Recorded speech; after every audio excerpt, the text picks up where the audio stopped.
Ulila ng lubos si Aliyah. Nasa 25 na siya at sa kanyang tiyahin siya nakikitira. Kasama ang dalawa nitong anak na maldita. Mabait ang tita niya pero iba ang ugali ng mga anak nito. Nagmana sa kanilang ama.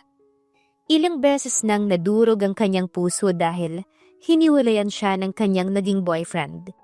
Hindi niya kasi maibigay ang kailangan nito bilang lalaki.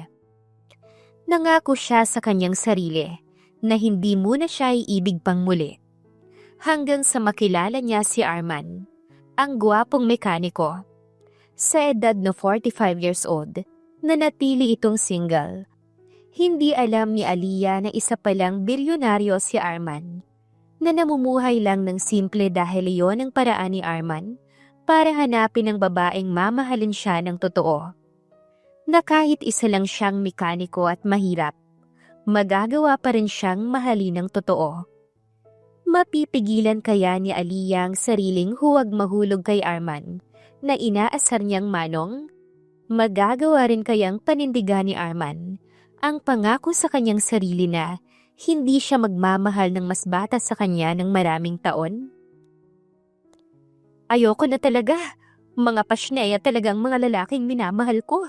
Palagi nila akong iniiwan porket hindi ko maibigay ang gusto nila. Mga manyak! Lumuluhang sigaw ni Aliyah. Ulila ng lubos si Aliyah. Nasa edad 25 na siya at sa kanyang tiyahin siya nakikitira kasama ang dalawa nitong anak na maldita. Mabait ang tita niya pero iba ang ugali ng mga anak nito. Nagmana sa kanilang ama. Hayaan mo na, at least hindi ba? Nakaligtas ka sa mga lalaking katawan lang habol sa'yo. Try and try lang lumandi. Pang ilang boyfriend mo na ba yan? Pangatlo? Next naman sa pang-apat.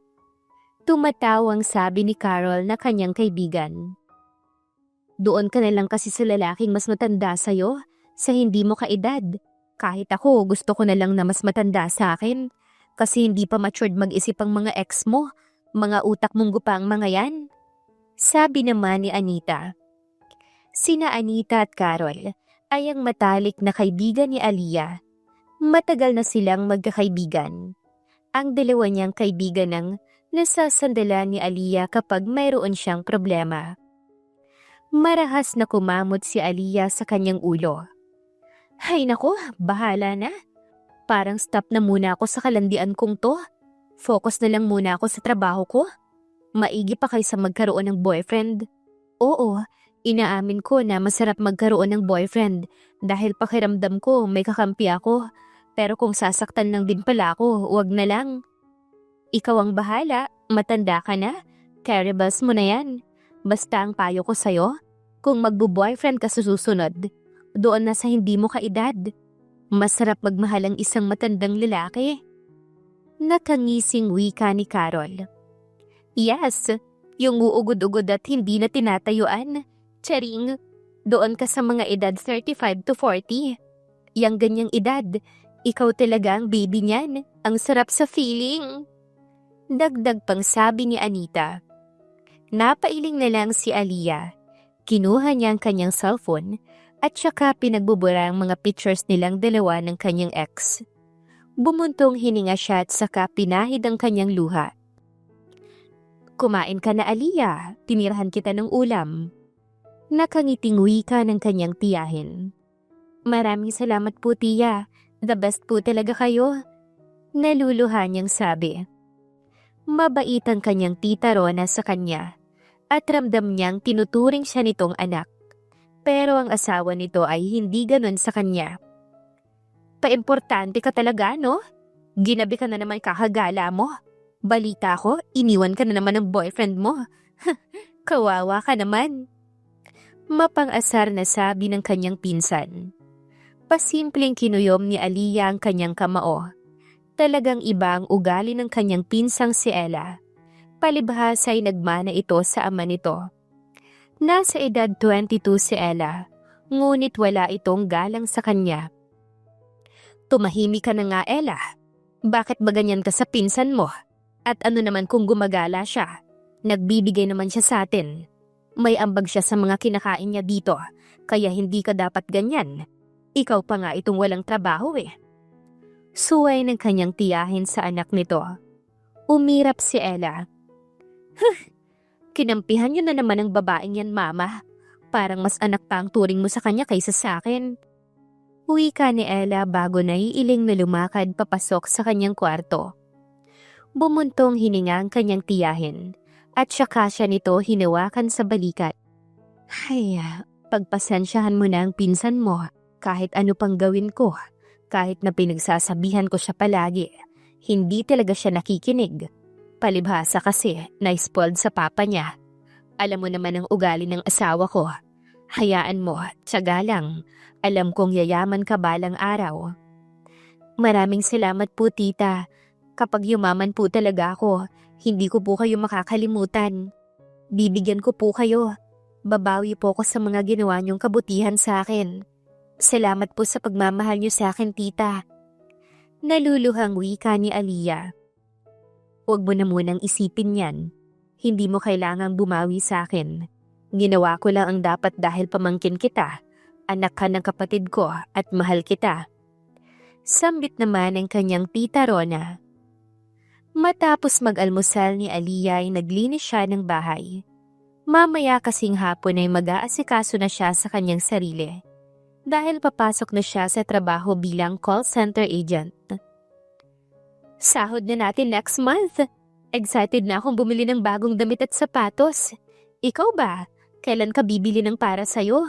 Baka iambag mo na naman ng halos kalahati ng sahod mo sa kanila. Wika ni Liza. Katrabaho ni Aliyah.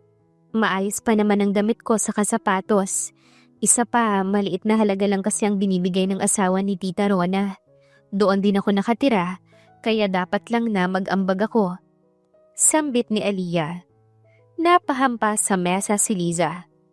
Hay, ano ka ba? Hindi mo na problema yon. Hayaan mo sila. Dapat nga hindi masyadong malaki ang ambag mo eh, dahil parang ikaw na rin ang bumubuhay sa kanila. Ang tita mo ang dapat na gumawa ng aksyon. Dapat hiwalayan niya na yung asawa niyang batugan at lasinggero pa. Paano hindi maliit ang mabibigay sa tita mo may bisyo?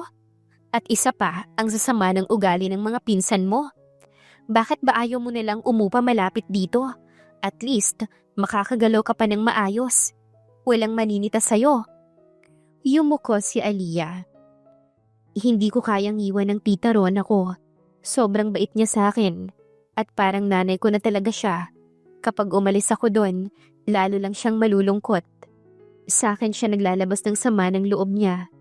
Oo, naiisip na rin niyang iwanan ng asawa niya. Pero ayaw naman niyang masira ang pamilya niya. Ayaw kong husgahan si tita dahil hindi ko pa nararanasang maging isang asawa at ina. Basta't hanggang kaya ko, mananatili muna ako sa bahay nila. Hindi na lang umimik si Liza. Habang si Aliyah naman, bumuntong hininga bago itinuon ang tingin sa monitor. Mahal niya ang kanyang tita Rona at ayaw niyang iwan na lamang ito. Sumunod na araw, antok at pagod na pagod si Aliyah sa trabaho nang maabutan niya ang dalawa niyang pinsan at ang tatay ng mga to. Natigil ang tawanan ng mga ito nang tignan siya. Nandito na palang feeling anak. Akala mo kung sino na porke nakakapag-ambag sa bahay. Parinig ng pinsan niyang si Ella. Sabay irap.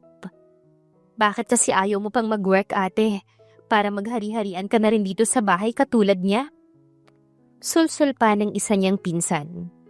Mahinang tumawa si Rod. Kailan mo babalak umalis dito? Kung hindi lang nagpupumilit sa akin ang asawa kong tumira ka dito, matagal ka na sanang wala. Ano, talagang nagpe-feeling anak ka?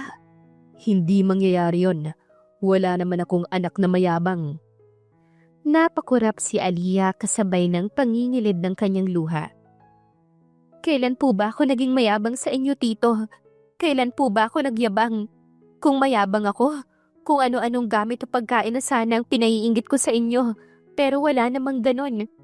Ginagawa ko po ang lahat ng makakaya ko para mag-ambag ako sa bahay na to dahil nakikitira lang ako. At isa pa po, ano po ba ang ginawa ko sa inyo? Bakit simulat sa pulay galit na kayo sa akin? Nanginginig ang boses ni Aliyah. Hindi mo alam? Huwag ka nga magmaang-maangan dyan. Ikaw ang dahilan kung bakit kami palaging nag-aaway ng tita mo. Ang tanda mo na kasi, nakikisiksik ka pa rito. Total may trabaho ka naman, bakit hindi ka nalang humanap ng matitirhan mo? Pati mga anak namin, pinagagalitan niya dahil kinakampihan ka. Malas ka sa buhay namin. Sigaw ng kanyang tiyuhin. Kinuyom ni Aliyah ang kanyang kamao. Gusto niyang sumagot at sabihin ang bisyo ng tito niya ang dahilan kung bakit nagkakagulo ang pamilya nila. Lumayas ka na kasi dito. Hanggat wala pa si mama ngayon, umalis ka na. Panira ka ng pamilya eh. Dagdag pang saad ni Ella. Hindi nagsalita si Aliyah. Dumiretso lamang siya sa kanyang silid at doon umiyak. Bumuhos ang masagana niyang luha at nang mahimasmasan siya, naisip niyang panahon na nga para umalis sa bahay na yon. Kaya naman humanap kaagad siya ng malilipatan. Tita, basta pangako ko po sa inyo kapag yumaman po ko, babawi ako sa inyo. Lahat ng gusto nyo, ibibigay ko. Nakangiti niyang sabi sa kanyang tita Rona kinabukasan. Ang kulit mo naman, Aliyah. Hindi mo na nga dapat iniisip pa yan. Masaya kong nakatulong ako sa'yo, okay? Parang anak na nga kita. Basta hiling ko na magkatotoong yumaman ka nga para masuklian ang lahat ng pagod mo. Nakangiting wika ng kanyang tiyahin. Hinintay ni Aliyah na umalis ang kanyang tiyahin bago siya nag-impake. Dire-diretso siyang lumabas ng bahay na yon. Mabuti na lang at ang nahanap niyang maliit na apartment ay pwede na kaagad lipatan at malapit lang ito sa kanyang pinapasukan. Oh, talaga? Masaya ako para sa'yo. Mainam yan para hindi ka na inaalipusta ng mga pasneya mong pinsan at kurimaw nilang tatay. Bulalas ng kaibigan niyang si Carol. Nakausap niya sa cellphone. Nalulungkot ako kasi hindi ko na makakasama pa si Tita Rona. Dadalawin ko na lang siya. Mabuti sumasahod na ako. Yung imbes na pang-ambag ko sa kanila, binili ko na lang ng kutsyon at kung ano-anong mahalagang gamit na kakailanganin ko dito. Tugon ni Aliyah. Mas okay na yan para free ka naming mabibisita ni Anita. Yung walang mga matang nakamasid sa amin. Sambit pa ni Carol. Naging abala si Aliyah sa paglilinis ng maliit na apartment na yon at pagbili ng kung ano-ano. Hapon na siya natapos sa kanyang gawain. Naisipan niyang maupo muna sa labas at magpahangin. Sa katapat niyang bahay, may isang lalaking nag-aayos ng sasakyan. Namilog ang mata niya nang makita ang mukha ng lalaking yon. Ang gwapo naman ng lalaking to at ang macho pa. Bulong ni Aliyah sa kanyang sarili. Pinagmasdan niya ang lalaking nag-aayos ng sasakyan at hindi na malayang nakatingin na pala ito sa kanya. Baka matunaw naman ako sa mga titig mo, miss. Biglang sabi ng lalaki na ikinagulat ni Aliyah. Sorry po. Pasensya na po sa inyo. Nahihiya niyang sabi.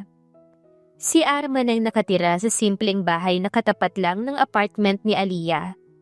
Lingid sa kaalaman ng lahat, si Arman ay isang low-key billionaire.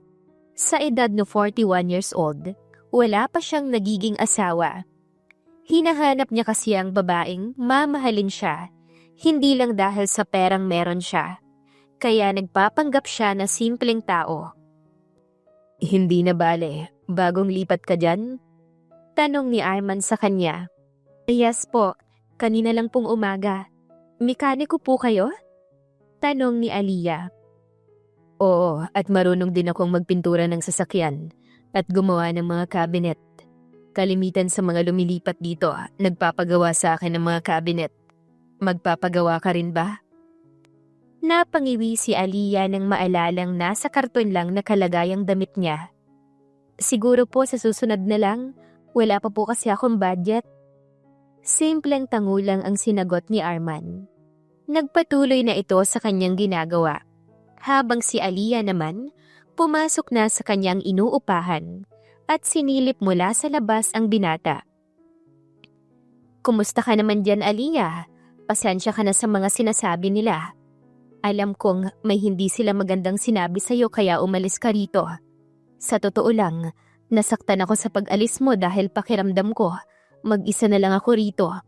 Pero hindi bali na, alam kong nahihirapan ka na ring huminga rito dahil sa mga ugali nila. Malungkot na wika ng kanyang tiyahin. Hayaan mo na po tita, dadalawin nilang po kita. O di kaya iayayain kitang kumain sa labas. Sige na po tita, papasok na po ako. Tugon niya bago pinatay ang tawag. Ngayon ka palang papasok sa trabaho mo? Muntik mapasigaw si Aliyah nang magsalita si Arman na nakatayo sa harapan ng bahay nito. Opo, call center agent po kasi ako at panggabi po ako. Wika niya bago alanganing ngumiti. Okay, sige, ingat sa pagpasok. Maging alerto dahil maraming masasamang tao ngayon.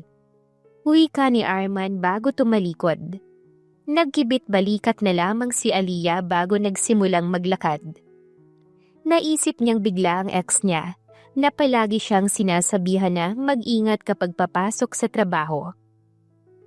Hay nako, ayoko nang magkaroon ng boyfriend. Ayoko na talaga. Bulalas niya habang naglalakad. Ilang linggo simula nang mangupahan si Aliyah, hindi niya maiwasang makaramdam ng lungkot. Kaya naman ang ginagawa niya para maibsan ng lungkot, lumalabas siya sa hapon at nakikipag-usap ng saglit kay Arman. Nakasimangot na naman ang mukha mo. Palagi ka bang ganyan? Natural na ba yan sa'yo? Pangaasar nito sa kanya. Wow ha? Pati mukha ko pinapakaalaman mo manong? Mapang-asar na sabi ni Aliyah. Natawa ng malakas si Arman. Nung hindi ko pa sinasabi sa'yo ang edad ko, tinatawag mo pa akong kuya. Pero ngayong nalaman mo na, manong na ang tawag mo sa akin. Ibang klase ka rin ah. Inirapan niya si Arman bago humalukip-kip. Kasi naman pati mukha ko pinakikialaman mo. Doon ka na nga sa bahay mo. Magkalikot ka na lang ng sasakyan. Hayaan mo na lang ako ditong magpahangin. Nililibang ko lang ang sarili ko. Nalulungkot kasi ako eh. Namimiss ko na ang tita ko. Parang nanay ko na rin kasi yun. Umarko ang kilay ni Arman. Nasaan ba ang mama mo, ang mga kapatid mo? Wala akong kapatid eh. Yung mama ko wala na, pati papa ko. Mag-isa na lang ako sa mundong to. Hindi nga sana ako mangungupahan eh. Kaso iba kasi ang ugali ng asawa ng tita ko, pati na ng mga pinsan ko. Masyadong masama ang ugali at masakit magsalita. Kaya ayun, hindi ko na kinaya. Umalis na lang ako sa bahay nila para hindi na rin sila mag-away ng dahil sa akin. Malungkot na sabi ni Aliyah. Bumuntong hininga si Arman. Iyan talagang mahirap kapag nakikitira ka lang. Wala kang choice kundi magtiis at makisama. Pero dahil may trabaho ka na, tama lang na umalis ka na doon para nakakagalaw ka ng ayos. Walang nakamasid sa'yo. Malaya kang gumalaw. Malaya kang umuwi sa tinitirahan mo sa kahit anong oras na gusto mo. Yun na nga po eh. Sa susunod na sahod ko, ililibre ko si tita. Siya lang kasi ang mabait sa akin.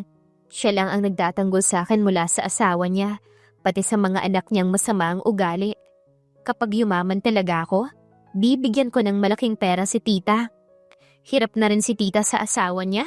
Lasinggero, napupunta lang sa bisyo ang sahod. Kaya hirap na hirap si tita sa pagbabudget eh. Mahabang salaysay ni Aliyah. Mainam yan. Kung sino lang ang mga taong naging mabait sa'yo nang walang-wala ka pa. Sila lang suklian mo kapag meron ka na. Hayaan mo ang ibang taong walang naging pakialam sa'yo. Huwag mo silang tulungan. Lesson nila yan.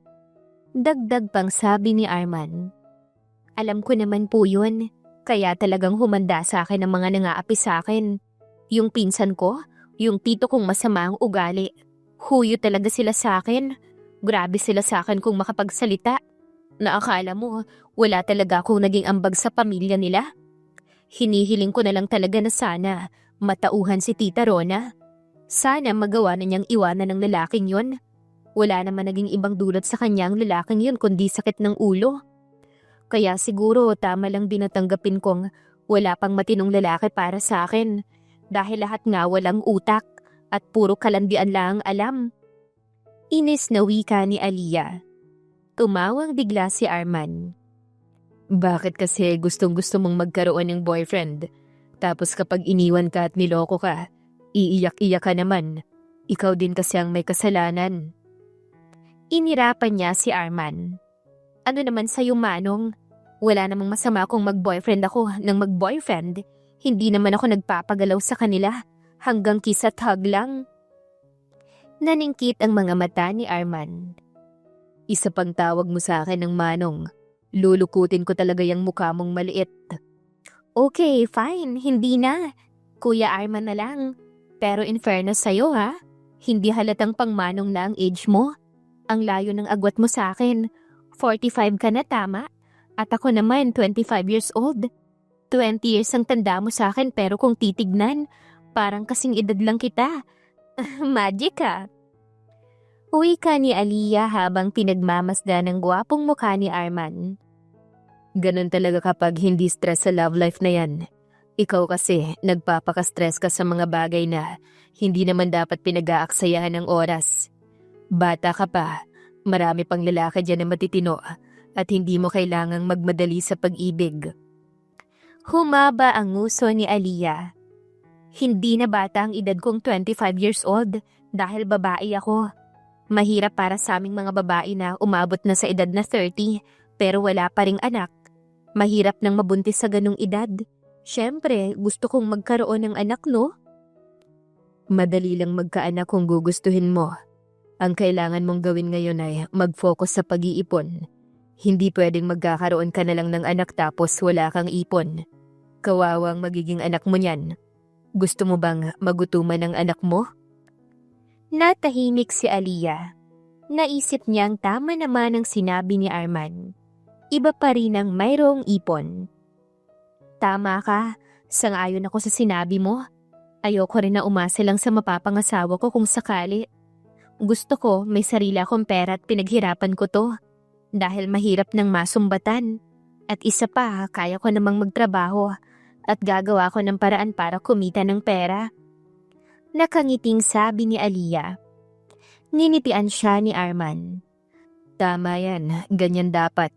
Mag-focus kang umangat. Siya nga pala, kailan mo balak magpagawa ng cabinet? Hindi ko pa alam, wala pa akong pera. Pwede bang utang muna? 3 gives ganun. Hindi naman kita tatakasan eh. Pwede mo kong singilin everyday. Natatuwang napailing si Arman. Ewan ko sa'yo, basta magbabayad ka.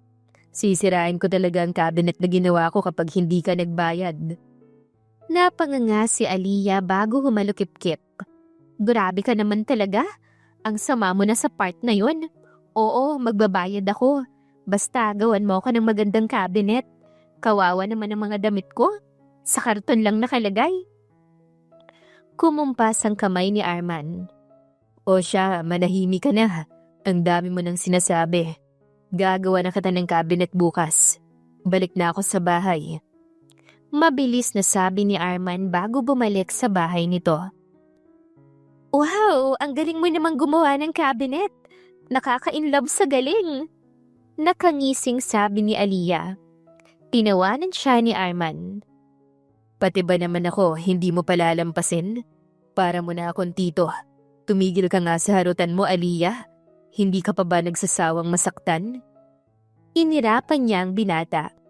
Ewan ko sa'yo, Manong, Arman. Tapusin mo na nga lang yung ginagawa mo. Papansin ka talagang bata ka. Maghintay ka lang, matatapos na to. Kailan pala ang bayad mo? Kailangan 2 gives lang to Baka paabutin mo pa to ng taon Ngumisi si Aliyah.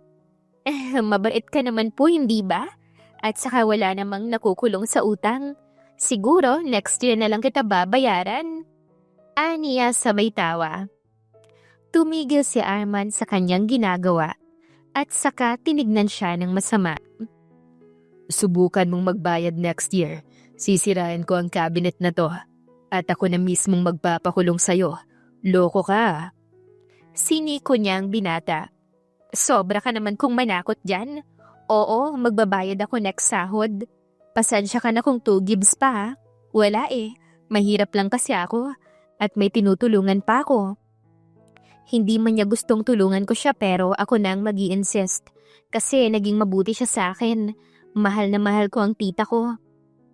Base sa kwento mo, kawawa rin ng tita Rona mo. Wala lang siyang magawa dahil gusto niyang buo ang pamilya niya. Pero sa tingin ko, napapagod na rin siya sa ugali ng asawa niya. Kaya ikaw, kapag mag-aasawa ka na, siguraduhin mong matino ang lalaking mapapangasawa mo. Yung mahal ka talaga at hindi ka magagawang saktan. Madali lang kilalanin ang ugali ng isang tao. Obserbahan mo siya at kapag nakagawa ka ng mali, tignan mo kung paano siya mag-react. Dahil doon mo malalaman kung mahal ka ba niyang talaga. Sa laysay ni Arman, bumuntong hininga si Aliyah. Sa mga naging boyfriend niya, walang tumagal sa kanya dahil hindi niya naibigay ang mga kailangan nito. At ang ibig sabihin lang nun, hindi talaga siya tunay na minahal. Tama ka, yun ang gagawin ko sa susunod. Pero hindi na muna sa ngayon. Focus na muna ako sa sarili ko. Magtitipid din ako ng sobra dahil gusto kong bumili ng sasakyan, kahit second hand, para mapuntahan ko yung mga lugar na gusto kong puntahan, para ma-relax ko ang sarili ko. Ani Aliyah bago malungkot na ngumiti. Sumunod na araw nakatanggap si Aliyah ng tawag sa kanyang tiyahin at sinabing kailangan nilang magkita. Nagtataka man, nakipagkita siya sa kanyang tiyahin. May 2 babaeng kasama ang tita Rona niya. Maupo ka muna, Aliyah. Wika ng tita Rona niya. Naupo siya sa harapan ng kanyang tiyahin. Sino po sila, tita? Humugot ng malalim na paghinga ang kanyang tita Rona. Aliyah, patawarin mo sana ako kung ngayon ko lang to sasabihin sa'yo. Nangako kasi ako sa mama mo na sasabihin ko sa'yo ang totoo sa tamang panahon. At ito na ngayon. Sila ang mga kapatid mo, Aliyah. Mga ate mo sila. Anak sila ng papa mo sa una. Bago pa magkakilala ang mama at papa mo, may anak na sa una ang papa mo. Nawindang si Aliyah sa kanyang narinig. Po? Paano po nangyari yun? At bakit hindi niyo sinabi sa akin kaagad? Dahil yon ang gusto ng mama mo. Ayaw niya kasing mag-isip ka ng kung ano sa papa mo. At isa pa, inilayo ng dating asawa ng papa mo ang mga anak nila. At sinabing wag na wag ipapaalam sa ibang tungkol sa kanila. Pero nandito sila ngayon at gusto kang makilala. Paliwanag ng kanyang tiyahin. Tiningnan ni Aliyah ang 2 kapatid sa ama. Doon niya napagtanto na kahawig ito ng kanyang ama. Magandang araw po sa inyong mga ate ko. Ako po si Aliyah. Magandang araw din sa iyo, Aliyah. Ako naman si Ann. Ako ang pinakamatanda sa ating 3. Wika ni Ann. Ako naman si Maya. Masaya kaming makilala ka. Nang pumanaw si Mama, sinabi niya sa amin ang tungkol sa'yo. At nalaman naming ulila ka na rin. Kaya naisip naming hanapin ka para makilala ka rin namin. Wika naman ni Maya. Ngumiti ng matamis si Aliyah. Maraming salamat po sa inyo mga ate ko. Akala ko wala na akong ibang kamag-anak. Pero meron pa pala. May mga kapatid pa pala ako. Lubos na nagagalak si Aliyah dahil may mga kapatid pa pala siya. Na hindi pala siya nag-iisa. Nagulat nga siya nang malaman kung gaano kayaman ang mga ate niya. At yun ay dahil mga mayayamang negosyante ang mga naging asawa nito. Nag-enjoy kami sa araw na to. Sa susunod, dadalawin ka namin sa inuupahan mo. Wika ng ate Maya niya. Ingat ka sa pag-uwi, Aliyah. See you again. Sabi naman ng kanyang ate Ann. Salamat po sa inyo. Ingat po kayo. Masaya niyang sabi sa kanyang 2 kapatid. May ngiti sa labi si Aliyah nang umuwi sa kanyang inuupahan. Ikinuwento niya iyon kay Arman. Masaya ako para sa'yo. Iba pa rin kasi talaga ang saya kapag may kapatid ka. Sana palagi kayong magkakasama para mas makilala niyo pa ang isa't isa. Magkaroon kayo ng bonding palagi. Nakangiting wika ni Arman. Sobrang saya ko nga talaga kanina. Ang sarap pala sa pakiramdam na makipagkwentuhan at tawanan sa mga kapatid, no? Sobrang saya ko talaga. Salamat pala dahil nakikinig ka sa mga kwento ko sa'yo. Sa nangyari sa akin ngayong araw, pwede ba kitang maging kaibigan? Kahit close friend lang? Walang anuman at oo, pwede mo akong maging kaibigan. Pero kahit na magkaibigan na tayo, babayaran mo pa rin yung utang mo sa akin, ha? Walang kaibigan kapag dating sa utang. Wika ni Arman sabay tawa. Pinalo niya sa braso ang binata. Ang pasaway nito? Napakasama mo naman. Parang tatakasan naman kita. Nandyan lang ako, oh. Pwedeng-pwede mo akong bulabugin ang inuupahan ko kapag naningil ka. Bulyaw ni Aliyah kay Arman. Pinagmasda ni Arman ang dalaga bago ngumiti ng pilit. Sa isip niya, ngayon na lang ulit siya nakipagkwentuhan sa isang babae na komportable siya. At wala siyang pagkailang dahil masarap kausap si Aliyah. At hindi tungkol sa landian ang usapan nila. Lumipas pa ang mga araw, lalong naging malapit sa isa't isa sina Arman at Aliyah. Palaging nagkukwento si Aliyah sa mga nangyayari sa kanya sa araw-araw kay Arman. At ganoon na rin si Arman sa kanya. Inis talaga ako sa katrabaho kong yun. Ang arte-arte. Akala mo naman maganda. Mukha namang uod na inasinan kong sumayaw. Bida-bida masyado sa office. Himutok ni Aliyah. Hindi talaga mawawala ang ganyang tao sa trabaho. Huwag mo nang pansinin. Deadmahin mo. Hayaan mo siyang magmukhang tanga doon. Basta ikaw, focus ka lang sa trabaho mo. Payo sa kanya ni Arman. Iyon naman talaga ang ginagawa ko. Pero may mga araw lang talaga at oras na hindi ko napipigilan ng sarili ko na mainis sa kanya. Napakapapansin kasi talaga. Grabe. At kung umasta siya doon, akala mo lahat ng lalaki patay na patay sa kanya. Hindi naman talaga. Gigil na wika ni Aliyah bago kinagatang pandesal na hawak niya. Kauuwi niya lang galing sa trabaho. 7:00 pa lang ng umaga. Nag-almusal muna siya bago matulog dahil nagutom siya. Tinawanan siya ni Arman. Naiintindihan naman kita. Pero mas maigi pang huwag mo na siyang bigyan ng pansin dahil hindi naman siya mahalaga. Ang mga ganyang tao, hindi na dapat pinag-aaksayahan pa ng oras. Kalimitan kasi sa mga ganyan, kulang sa pagmamahal. Hay nako, kainis talaga. Iniisip ko lang na hindi siya mahal ng mama niya. O di kaya kulang siya sa bakuna nung bata pa siya kaya ganyan? Malakas na tumawa si Arman habang nakahawak pa sa kanyang tiyan. Nakatatawa ako sa mga sinasabi mo. Nakakaapekto pala sa tao kapag kulang ng bakuna nung bata pa. Aba, oo naman. Pangpatino yun eh. Kaya nga 'di ba yung mga nanay natin talagang kapag nabakuna day, pupunta sa center o ospital. Ako noon, kompleto naman ang bakuna ko. Kaya matino ko mag-isip. Siya, hindi. Hay nako, kumukulo ang dugo ko sa kanya kapag nakikita ko siya. Ang sarap niyang tirisin. Hindi siya kuto garapata siya. Gigil pang sabi ni Aliyah bago nilamon ang tinapay. Muling tumawa si Arman ng malakas habang nakatingin sa kanya. Ewan ko sa'yo, kakaiba ka talaga. Ubusin mo na yung pagkain mo at magpahinga ka na. Wala ka pang tulog. Aayusin ko na rin tong sasakyan dahil kailangan daw tumamayang hapon. Tukoy ni Arman sa sasakyang nakagarahe sa bahay niya na dapat niyang ayusin. Okay, sige, galingan mo sa trabaho mo. Penya kong ulam mamaya pagising ha.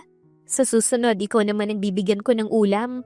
Wala na akong pambili ng ulam Wika ni Aliyah sabay ngisi. Okay, sige. Sasarapan ko ang luto para sa'yo. Baka laitin mo ko Natawa na lang si Aliyah. Nagpa-cute pa siya kay Arman bago pumasok sa kanyang inuupahan. Sumunod na araw, lalo pang nagiging malapit sa isa't isa sina Arman at Aliyah. Nagpapalitan na sila ng calls at messages. Nag-a-update si Aliyah sa ginagawa niya sa kanyang trabaho at ganon din naman si Arman sa kanyang ginagawa. Oh, ito na ang sasakyan na sinasabi mo. Tanong ni Arman nang makita kinabukasan ang sasakyan na binili ni Aliyah sa kanyang kaibigan. Oo, yan na nga. Dinala dito kani-kanina lang. Kulang pa ako dyan ng bayad pero konti na lang. Na-excite na akong magmaneho. Kukuha na nga ako ng lisensya. Pwede pa check kung may sira ba o ano? Para maayos ka agad. Baka mamaya kapag ginamit ko, biglang magkaroon ng aberya. Wika ni Aliyah. Okay, sige, ako na ang bahala. Mabilis na sagot ni Arman. Habang tinitignan ni Arman kung may sira ba ang sasakyan, nakamasid lang sa kanya si Aliyah. Nanlaki nga ang mga mata ni Aliyah nang mapagtantong.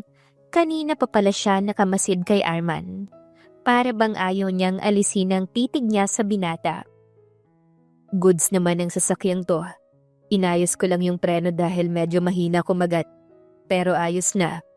Gusto mo bang turuan kita ngayong magmaneho? Habang wala pa akong trabaho? Malawak na napangiti si Aliyah. Talaga? Sige, gusto kong matuto ngayon. Masigla niyang sabi. Pinaghalong tuwa at kabang nararamdaman ni Aliyah habang tinuturuan siya ni Arman na magmaneho.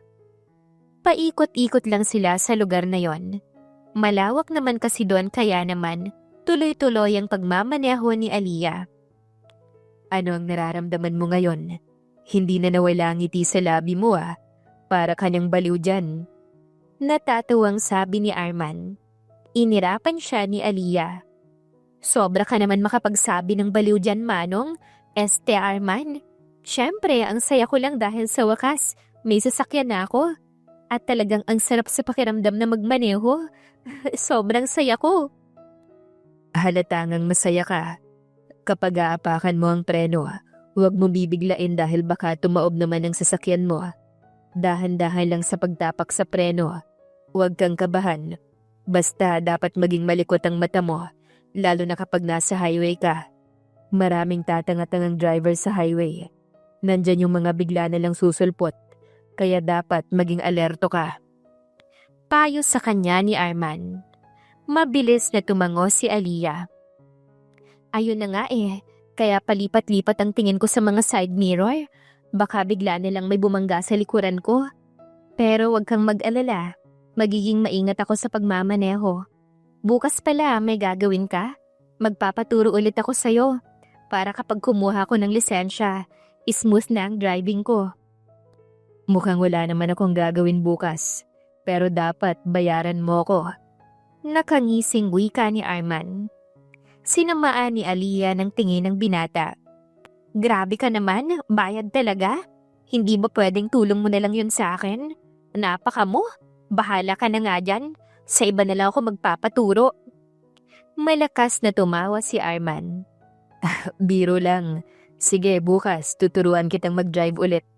Pero dapat ilibre mo na lang ako ng kahit merienda man lang. Oo na, ililibre kita ng 2 kwek-kwek tapos juice. Ayos na ba yon? Magkano rin ang isang kwek-kwek ha? Yung malaki ang ililibre ko sa'yo. Huwag ka nang magreklamo pa dahil mahirap pa ako ngayon. Saka na ako babawi sa'yo kapag sobrang yaman ko na. Tinawanan na lamang siya ni Arman. Lihim namang napangiti si Aliyah dahil hindi niya maiwasang kiligin.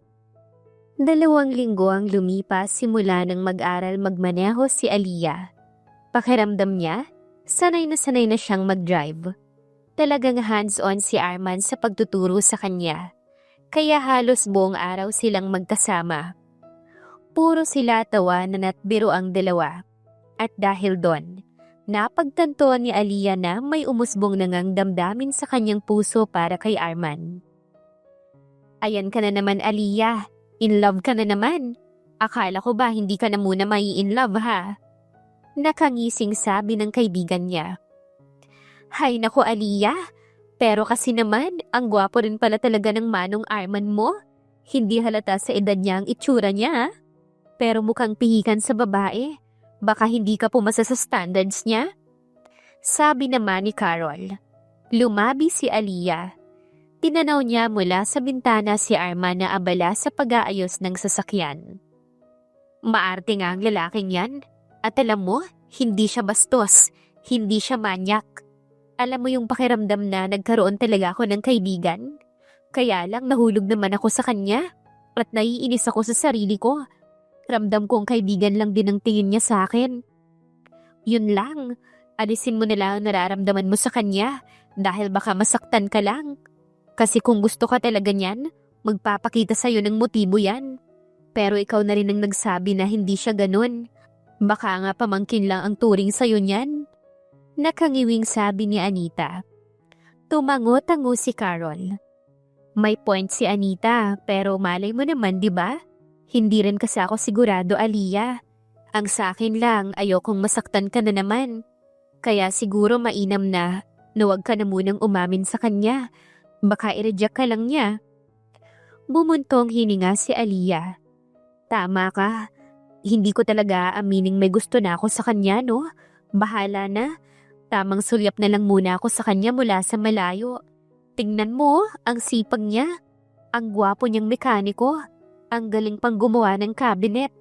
Tapos, pintor din siya ng sasakyan. Lalo tuloy akong nai-inlove sa talents niya. Binatuka ni Carol si Aliyah. Ikalma mo ang bibingka mo, Aliyah. Baka si Manong Arman ang makabiyak sa'yo. Ngumisi si Aliyah. Ayos lang. Dahil napakagwapong manong naman niya at masipag pa. Ay sus, ang harot!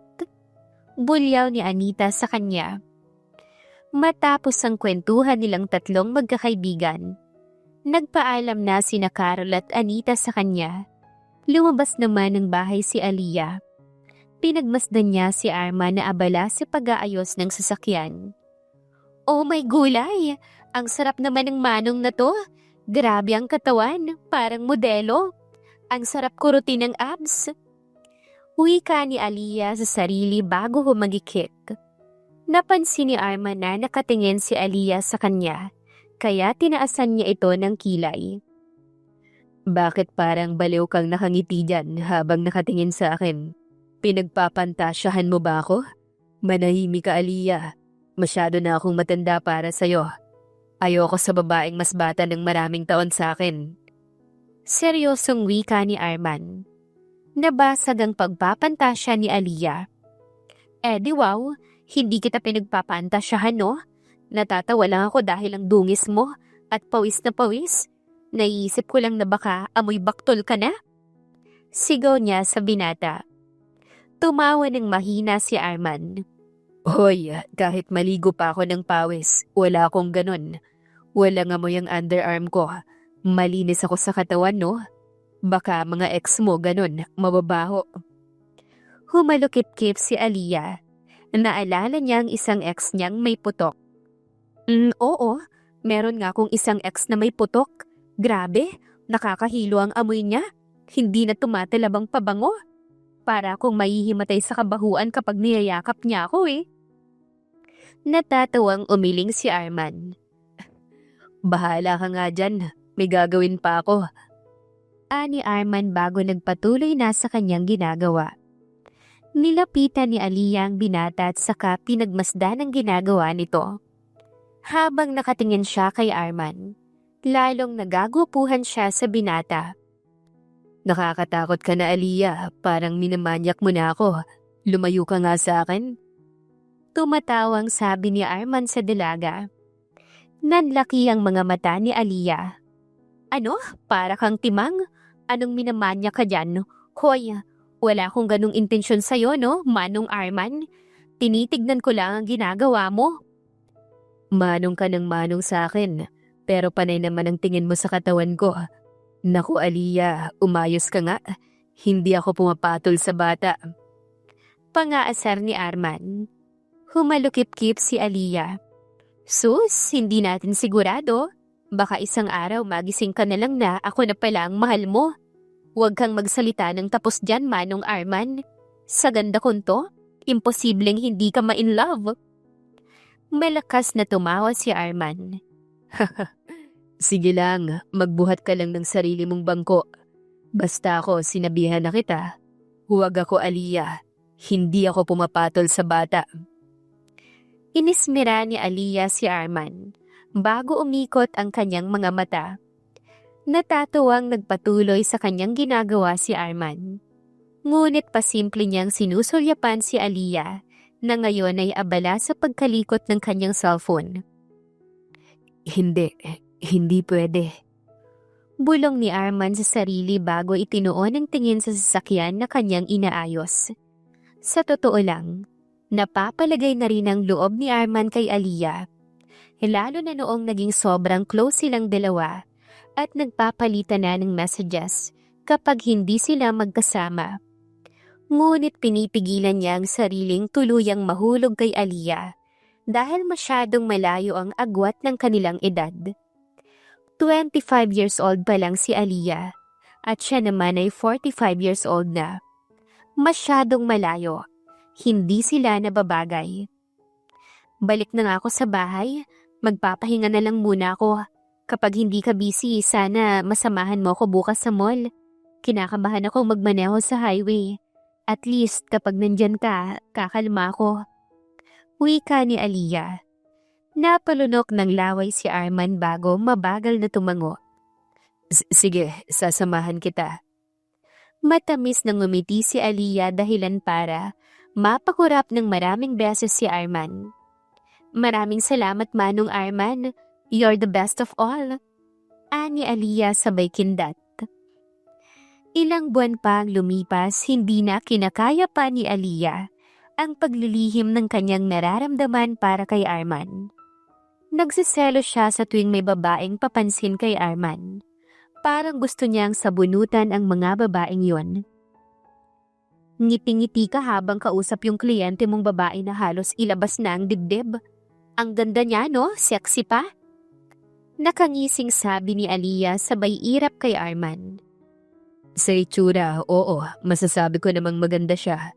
Pero nasobrahan sa makeup. Sa katawan, sexy din naman. Pero nasobrahan masyado sa hinaharap.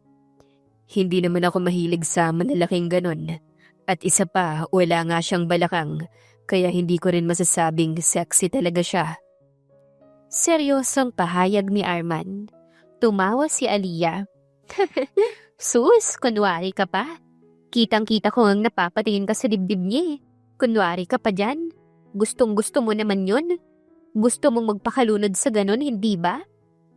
Kumamot sa kanyang ulo si Arman bago nakapamaywang na humarap kay Aliyah. Ha? Paano mo naman nasabing gustong-gusto ko ng ganon? Napapatingin oo dahil ang laki, agaw atensyon. Pero iba yung tinititigan talaga. Hindi ko hilig ang malalaking dibdib, Aliyah. Sa ugali pa rin ako bumabase sa babae. Humalukip-kip si Aliyah bago tinalikuran si Arman. Naiinis siya sa kanyang sarili dahil nakakaramdam siya ng matinding selos. At wala naman siyang karapatang magselos talaga dahil wala naman silang relasyon. Ano ba ang nangyayari sa'yo? Bakit parang ang init yata ng ulo mo nitong mga nakalipas na araw? Halos lahat ng babaeng kliyente ko. Kulang na lang patayin mo sa tingin. Nagsiselos ka ba sa kanila? Tanong ni Arman nang tumayo siya sa harapan ng dalaga. Napalunok ng laway si Aliyah bago nag-iwas ng tingin. Hindi ko alam ang mga pinagsasabi mo. Anong hindi? Para kang girlfriend na nagsiselos dyan. Bakit? Umayos ka nga, Aliyah? Naiinis na sabi ni Arman. Matalim na tiningnan ni Aliyah si Arman bago humugot ng malalim na paghinga. Oo, tama ka na. Nagsiselos nga ako at naiinis ako sa sarili ko kung bakit ako nagsiselos. Sinubukan ko namang tigilan eh. Sinusubukan kong alisin ang umuusbong na damdamin ko para sa'yo. Pero hindi ko magawa. Hirap na hirap ako. Sa tuwing kasama kita, sa'yo lang umiikot ang mundo ko. Sa'yo lang nakafocus ang atensyon ko, Arman. Pero alam kong hindi mo naman ako magugustuhan dahil ayaw mo sa akin, hindi ba? Masyado akong bata para sa'yo, di ba?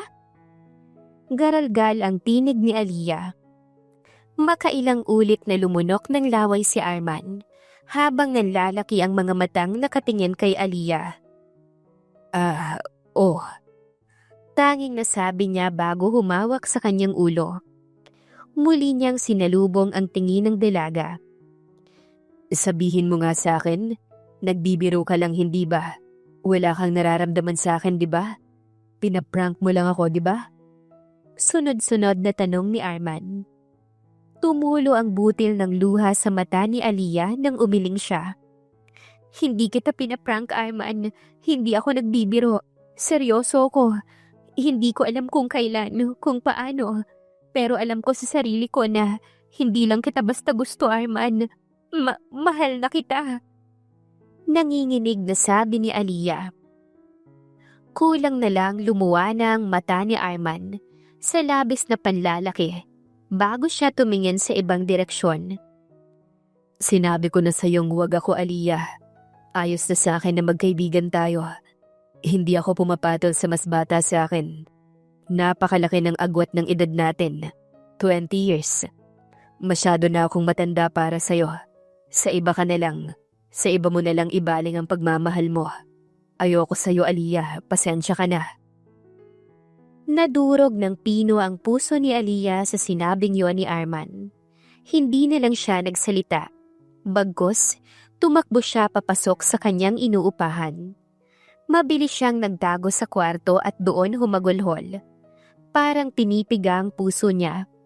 Mas masakit pa ang nararamdaman niyang yon kaysa sa mga breakups na naranasan niya. Simula ng araw na yon, hindi na masyadong lumalabas ng bahay si Aliyah. Pagka-uwi niya galing trabaho, diretso na siya sa kanyang inuupahan at hindi na siya lalabas pa buong maghapon. Naging matamlay si Aliyah, habang si Arman naman, namimiss ang asaran at tawanan nilang dalawa ni Aliyah. Ano ba ang nararamdaman mo ngayon? Nagigilty ka ba dahil hindi na kayo nagkakausap? O namimiss mo siya mismo dahil may nararamdaman ka na rin para sa kanya at pinipigilan mo lang noon pa? Tanong ng kaibigan niya na si Dino. Inubos ni Arman ang alak na hawak niya. Oo, inaamin ko naman na may nararamdaman na ako sa kanya. Simula nang maging close kaming dalawa. Pero kasi nahihiya ako at natatakot na baka iwanan niya lang din ako pagdating ng araw at humanap ng mas bata, yung kasing edad niya. Natawa si Dino sabay tapik sa balikat ni Arman. Mukhang malabo yan, base sa kwento mo. Hindi ganong babae si Aliyah. Ikaw na rin ang nagsabi kaya siya iniiwan ng boyfriend niya ay dahil hindi niya magawang ibigay ang sarili sa mga to. Kung magiging kayo, ikaw pa ang makakauna sa kanya. Ibig sabihin lang, pinahahalaga ni Aliyah ang sarili niya at binibigay lamang ito sa taong mahal niya at tunay siyang minamahal. Usong-uso na ang mag-asawa, magkasintahan na malayo ang edad sa isa't isa. Ayon pa nga sa isang survey, mas masarap daw magmahal ang isang matandang lalaki.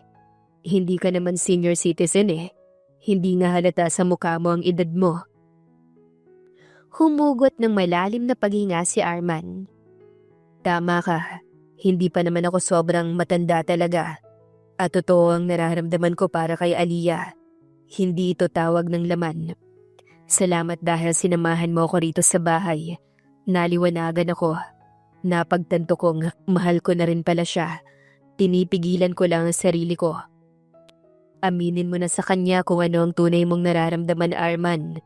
Hindi natin alam ang mga susunod na mangyayari. Baka pagsisihan mo lang din sa huli kung hindi mo aaminin sa kanya na mahal mo rin siya. Payo ni Dino kay Arman. Mabagal na tumango si Arman at saka humugot ng malalim na paghinga. Tama ang kaibigan niya.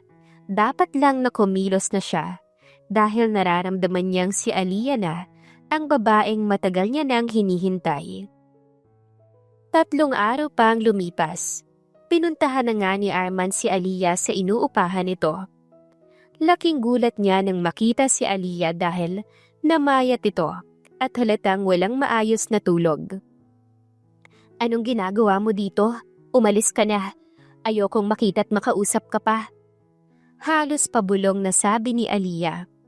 At akmang isasara ang pinto ngunit napigilan niyo ni Arman. Aliyah, miss na kita. Malamyos ang tinig ni Arman. Labis na nabigla si Aliyah, kaya humigpit ang hawak niya sa pinto. Anong sinabi mo? Nauutal niyang sabi. Bumuntong hininga si Arman. Ang sabi ko, miss na kita, Aliyah. Napagtanto kong mahal na rin pala talaga kita. Pinipigilan ko lang talaga ang sarili ko na mahalin ka dahil nahihiya ako at natatakot. Nahihiya ako dahil masyado na akong matanda para sa'yo.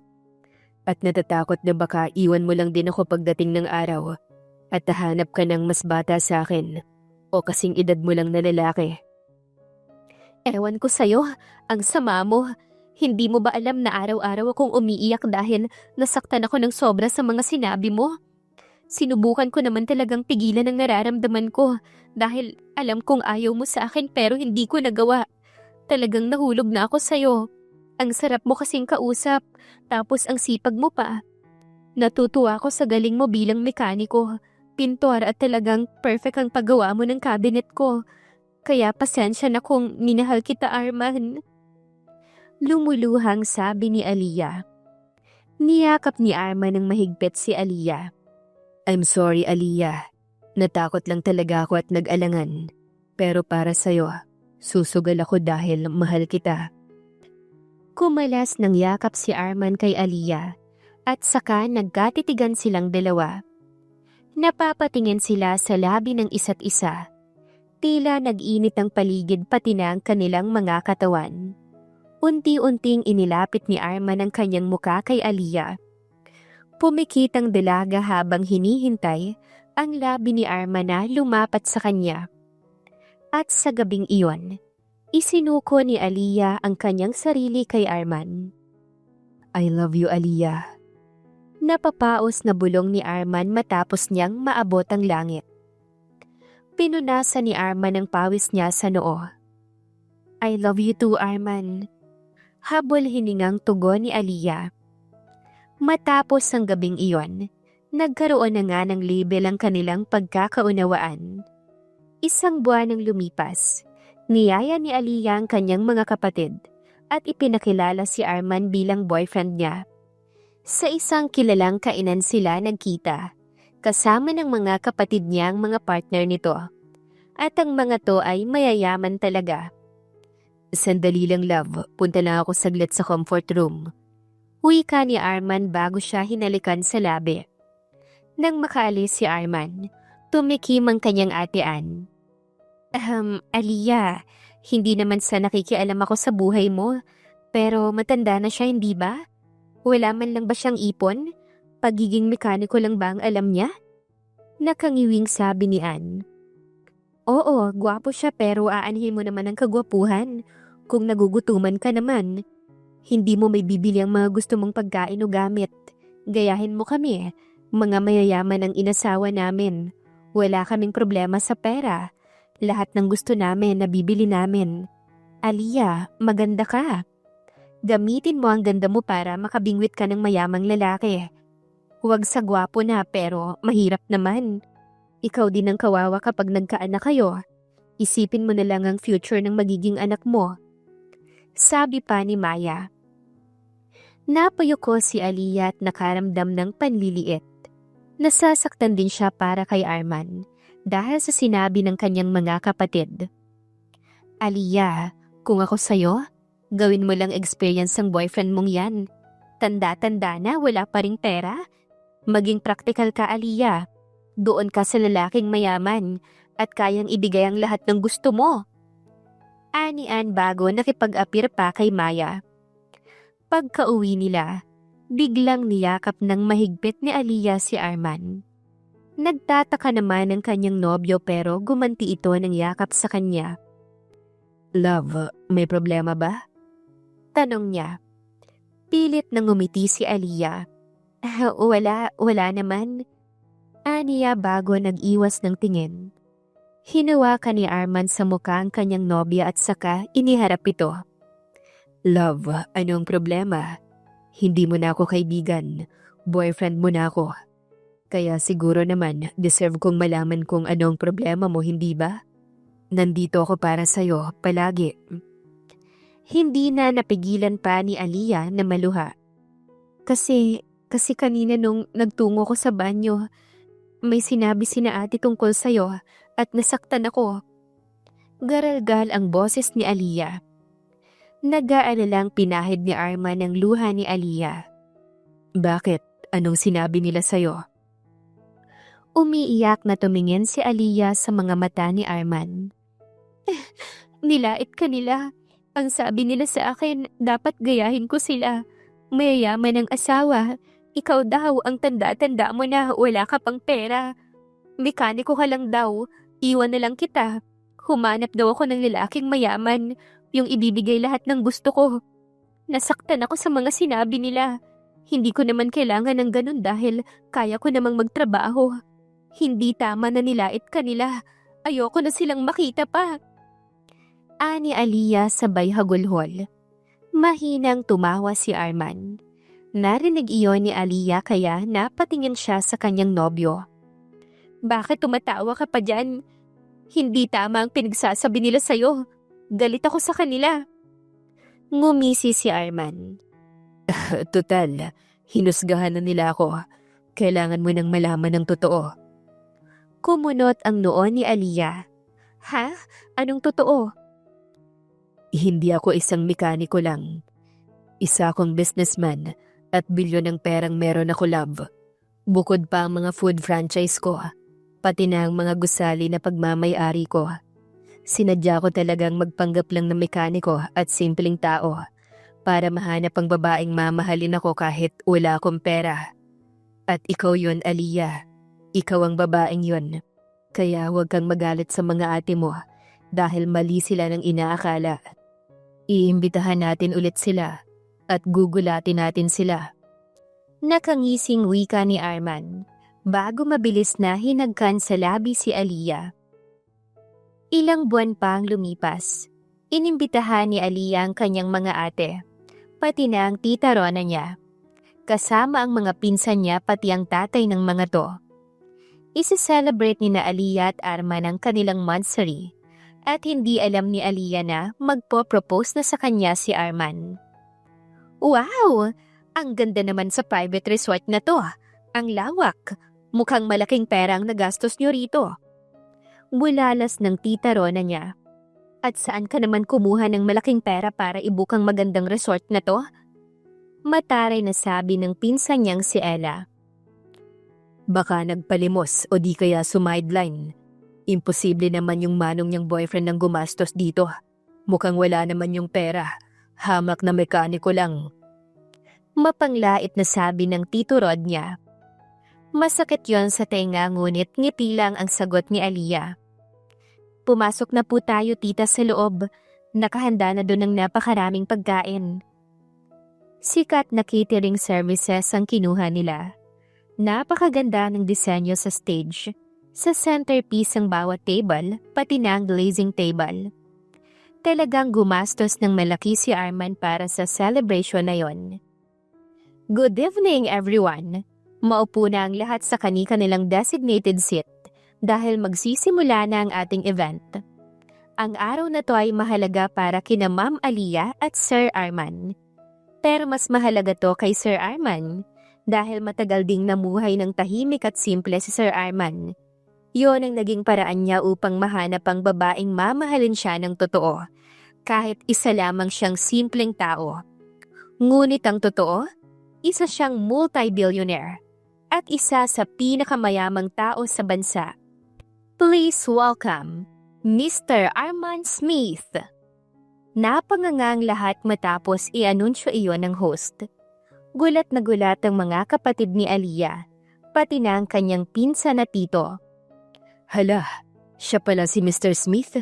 Kaya pala pamilyar siya sa akin pero hindi ko alam niya siya yon kasi mailap siyang tao. Bulalas ng asawa ni Ann. Makailang ulit na lumunok ng laway si Ann. Ibig sabihin, kilala nga talaga. Kilala ninyong mga negosyante? Yes, honey. Napaka-tamang tao niyan. Ang daming pag-aaring gusali, resort, food franchise, at kung ano-ano pa ang taong yan. Ni hindi nga yata aabot sa kalahati ang yaman ko sa yaman niya. Dagdag pang sabi ng asawa ni Ann. Nagkatinginan sina Ann pati na si Maya. Bigla silang nakaramdam ng hiya noong nilait nila si Arman. Bakit parang mga mayayamang tao yata ang nasa kabilang table? Mga kaibigan ba yan ng boyfriend mo? Tanong ni Tita Rona. nang mapansin ng mga bisita ni Arman. Yes po, mga bisita niya po yan. Tugon ni Aliyah. Nakasuot lang ng formal, mayaman na agad. Baka naman nagsuot lang talaga sila ng ganyan para hindi halatang wala rin silang pera katulad natin. Magaling lang talagang magdala. Natatuwang sabi ni Rod. Kaya nga po mama, wala ring pera yan katulad natin mama. Mga nagpapanggap lang yan na mayaman. Mga fake lang ang mga bag niyan. Baka galing lang sa palengke yan eh. Doon lang binili. Wika ni Elna habang tinutukoy ang branded na bag ng isa sa bisita ni Arman. Bumuntong hininga si Aliyah. Pinipilit niyang maging kalmado. Mamaya po tita, kumain po kayo ng kumain ha. Huwag po kayong mahihiya. Mag-enjoy po kayo rito. Magpakabusog po kayo. Sabi niya sa kanyang tita bago hinawakan ito sa kamay. Maraming salamat Aliyah. Tugon ng tita Rona niya. Mula sa entablado, umakyat si Arman. Nakasuot ito ng suit. Formal na formal ang ayos at masasabing mayamang tao. Nilibot ni Arman ang tingin niya sa buong paligid. Magandang araw sa lahat. Salamat sa lahat ng dumalo. Alam kong para sa iba, simpleng araw lang to dahil monthsary lang naman namin to ni Aliyah, ng mahal kong nobya. Pero sa araw na to, yayayain ko na siyang makapiling ko habang buhay. Ayoko nang pakawalan pa ang aking nobya. Gusto kong maging akin na siya hanggang sa huli kong hininga. Wika ni Arman sabay tingin kay Aliyah. Binalot ng matinding kaba si Aliyah, kasabay ng paninindig ng kanyang balahibo. Pinagtatambol ang puso niya nang lumapit sa kanya si Arman. Nanlaki ang mata niya nang lumuhod ito sa kanyang harapan.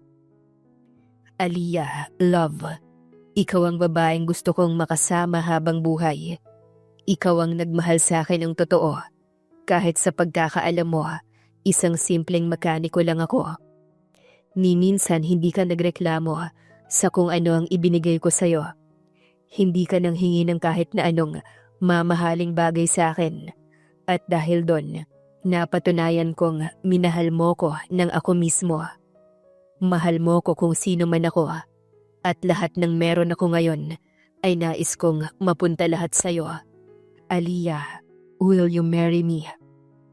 Nakaluhod na wika ni Arman bago inilabas ang singsing na mayroong diamond stone sa gitna. Hindi alam ni Aliyah ang kanyang sasabihin. Basta tumulo na lang ang luha niya habang natatawa sa sobrang saya. Yes, love. Pakakasalan kita. Sa wakas, nasabi na rin ni Aliyah ang kanyang gustong sabihin. Malakas na sigawan ng mga tao ron sa sobrang tuwa, lalo na ang mga bisita ni Arman. Habang ang mga ate naman ni Aliyah, pahiyang-pahiya sa mga naging panlalait nila kay Arman. Masayang-masaya si Tita Rona ni Aliyah, habang ang kanyang pinsan na Tito Rod, mga nakabusangot ang muka. Hindi nila inaasahang isang mayamang tao pala ang mapapangasawa ni Aliyah. Mahal na mahal kita, Aliyah. Ayoko nang patagalin pa ang pagiging magkasintahan natin. Gusto ko nang bumuo ng pamilya. Gusto na kitang maging asawa. Salamat dahil dumating ka sa buhay ko. Naluluha sa tuwang sabi ni Arman. Mahal na mahal din kita, Arman. My one and only manong.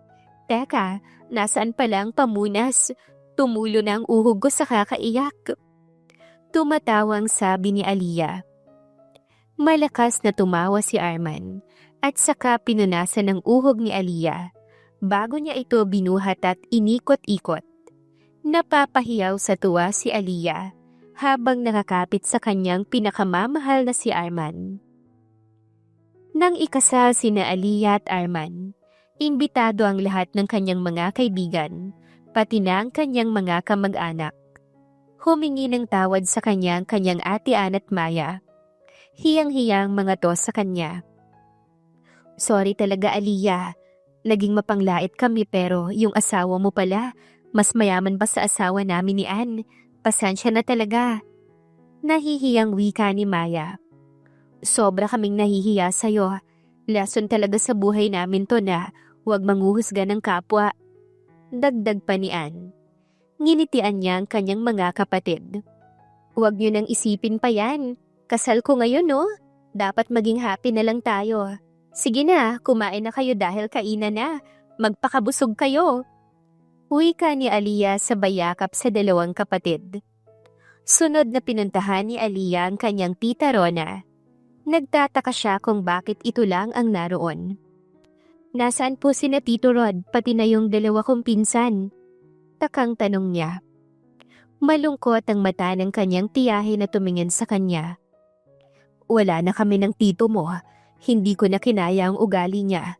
Napagod na ako, napuno. Alam mo naman kung gaano ko nagtiis sa ugali niya. Sa kanya, sa bisyo niya. Nakakatawa pa ron, sinisisi ka niya. Isa ka raw sa dahilan kaya nasira ang pamilya namin. Doon na ako napuno, kaya iniwan ko na siya. Malalaki na rin naman ang mga anak namin. Tama na ang pagiging martir. Niyakap ni Aliyah ng mahigpit ang kanyang tita Rona. Alam ko po ang lahat ng pinagdaanan niyo, kaya hindi ko kayo masisisi kung bakit bumitaw na kayo ng tuluyan. Di bale, meron po tayong magkakaabalahan. Magpapatayo pa tayo ng negosyo at ikaw po tita ang magiging katiwala ko. Maraming salamat Aliyah. Salamat sa lahat-lahat. Kaya mahal na mahal kita dahil napakabuti mo. Lumuluhang wika ng kanyang tita Rona. Lumipas pa ang ilang linggo. Nagpatayo ng coffee shop si Arman para sa kanyang asawang si Aliyah dahil mahilig sa kape ang kanyang asawa. Yun ang naging libangan ni Aliyah pati na ng kanyang tita Rona. Maiwan na po muna kita tita. Paalam ni Aliyah sa kanyang tiyahin. Sige lang Aliyah, kaya ko na rito. Tugon ng tita niya. Kahit pinaalam na ni Arman kung gaano siya kayaman, hindi pa rin niya iniwanan ng libangan niya. Ang pagiging mekaniko. Pauwi sila ngayon sa bahay ni Arman, na ngayon ay bahay na nilang mag-asawa. May magpapagawa kasi ng sasakyan. Sa susunod kapag busy ka sa iba mong negosyo, ako na munang mag-aayos ng sasakyan dito. Nakangising wika ni Aliyah. Huwag na, baka masira mo pa. Tumatawang sabi ni Arman. Humalukip-kip si Aliyah. Pasneya ka? Kaya ko rin yung ginagawa mo, no? Bakit kasi ayaw mong ituro sa akin? Para kapag may babae kang client, ako na ang mag-aayos ng sasakyan nila. Huwag na love, panlalaking trabaho to. At saka alam mo namang ito ang libangan ko, kaya hayaan mo na ako. Assistant na lang kita. Malumanay na sabi ni Arman. Sus, gusto mo lang titigan ng babaeng client mo kapag maganda? Kunwari ka pa? Baka nanlalaki na ang mga mata mong nakatingin sa dibdib nila? Bulyaw ni Aliyah sa asawa. Tinawanan siya ni Arman. Hindi ko gagawin yon. Iyong-iyo lang ang titingnan ko buong araw. Sa'yo pa lang, busog na ako. Kaya bakit pa ako maghahanap ng iba? Ikaw ang asawa ko, love. Kaya dapat sa'yo lang ako tumitingin. Sige na, maupo ka na muna dyan. At hihintayin ko kung ano ang ipapasuyo. Wika ni Arman bago nagsimula na sa kanyang gagawin.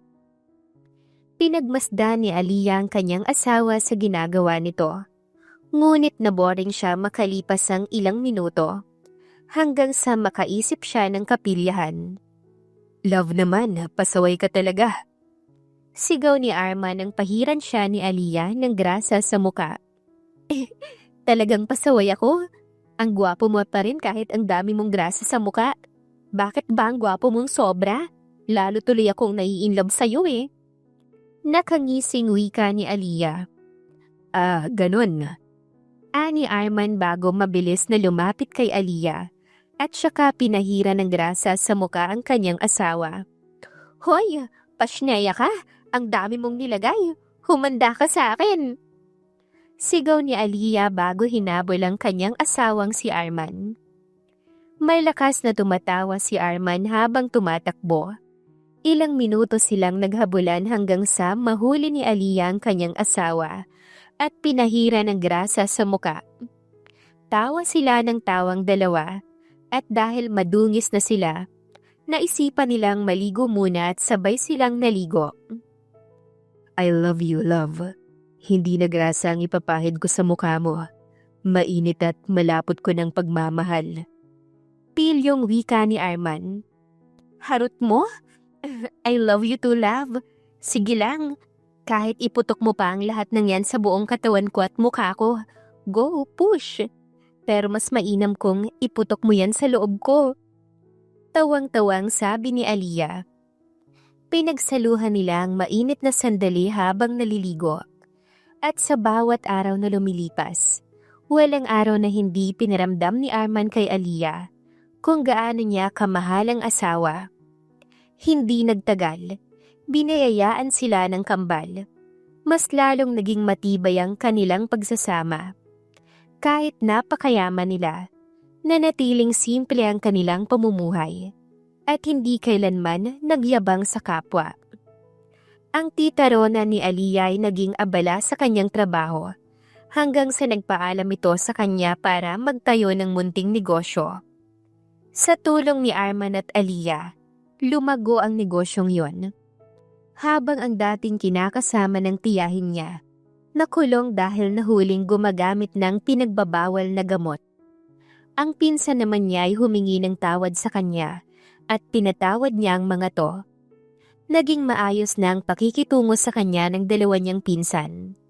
Wala nang mahihiling pa si Aliyah at labis na nagpapasalamat sa poong may kapal dahil sa nag-uumapaw na blessings na kanyang natanggap.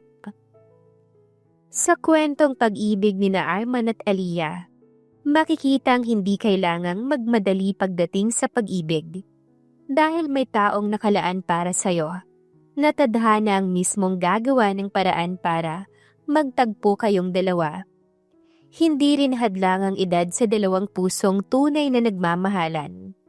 Mayroong aral na hindi dapat tayo humusga sa ating kapwa, base sa ating nakikita. At iyon ang ginawa ng mga kamag-anak ni Aliyah. Kaya laking gulat nila nang malaman kung sino ba talaga si Arman. Sa pangyayaring yon, natutunan nating maging mabuti sa kapwa at iwasan ang pagiging mapanglait. Ipinapakita rin ni Aliyah na mas masarap at mas magaan sa pakiramdam ang magpatawad. Maraming salamat po sa patuloy na pagtangkilik sa aming mga kwento. Nagmamahal, Inday Siren. Wakas.